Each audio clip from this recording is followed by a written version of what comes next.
قبل ما نبدأ الفيديو ما تنسوش تدعوا لفلسطين والسودان ان ربنا ينصرهم.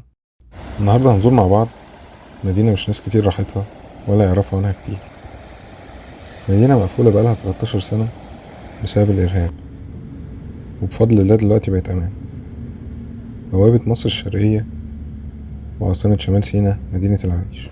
أتمنى تدعمونا باللايك والاشتراك لأن القناة التفاعل فيها قل بقاله فترة. الفيديو ده هيكون الجزء الأول، واستنوا الجزء التاني كمان أسبوع إن شاء الله.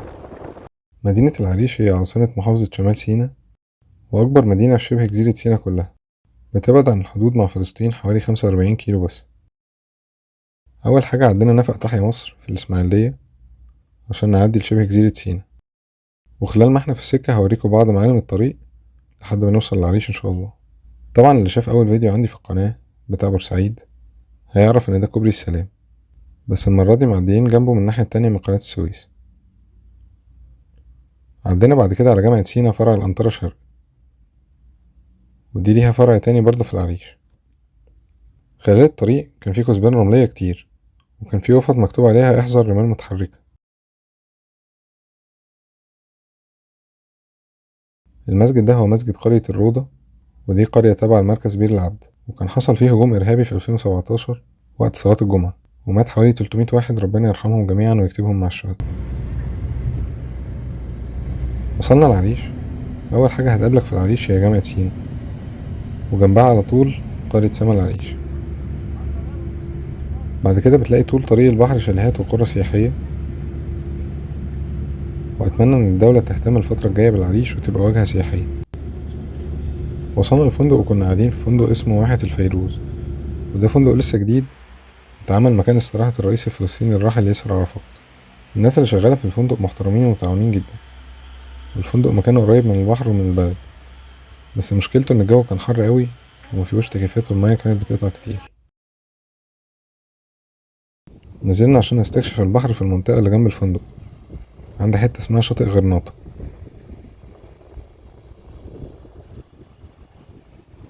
بحر العريش نظيف وجميل، والحمد لله ما كانش فيه اناديل في الوقت اللي رحنا فيه.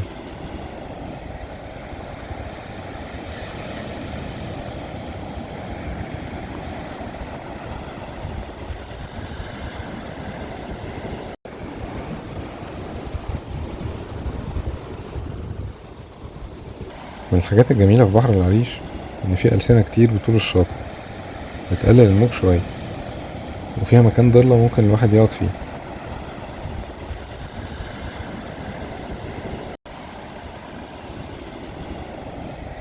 وأجمل حاجة هناك إن الدنيا كانت هادية، وستايل الشاليهات مختلف عن أي حتة تانية رحتها في مصر. اتحركنا بعد كده عشان نروح أجمل مكان في العريش كلها، شاطئ الريسة،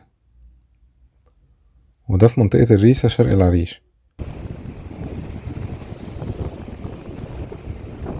في أول حتة بيكون الرمل لونه أسود شوية بسبب إنه جنب المينا على طول، لكن دلوقتي هنتحرك في حتة أبعد وهتكون أنضف بكتير. اتمشينا في الرملة حوالي كيلو ونص ووصلنا منطقة اسمها الجزيرة، ودي أجمل حتة في الشط كله.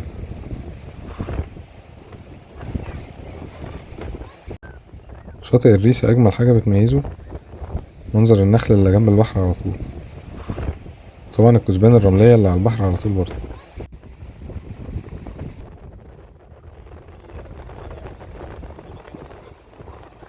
الأجواء كانت جميلة قوي، وكان فيها عائلات وأطفال بتلعب في الرملة وفي البحر، وربنا يديم عليهم نعمة الأمن والأمان.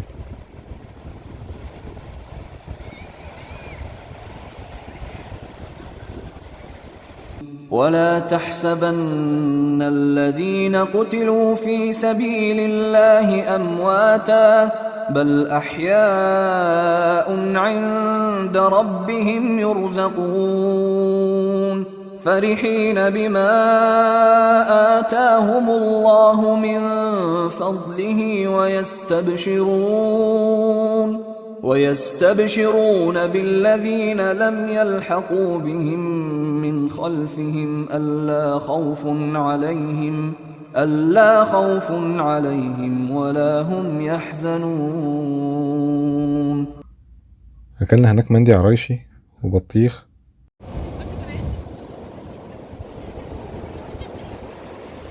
وفضلنا قاعدين على البحر لحد الغروب.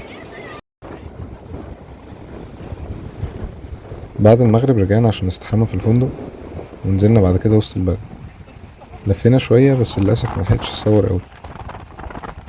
صلينا المغرب في مسجد النصر، واحد من المساجد المشهورة في العريش، ورحنا شارع 23 يوليو وشارع 26 يوليو، دول أشهر شوارع في العريش. بعد كده طلعنا قعدنا على البحر بالليل جنب الفندق.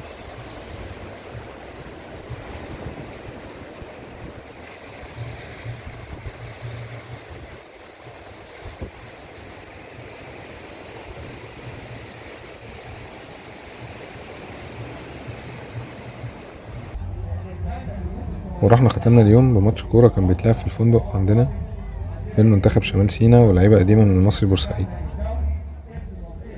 وبكده يكون يومنا خلص.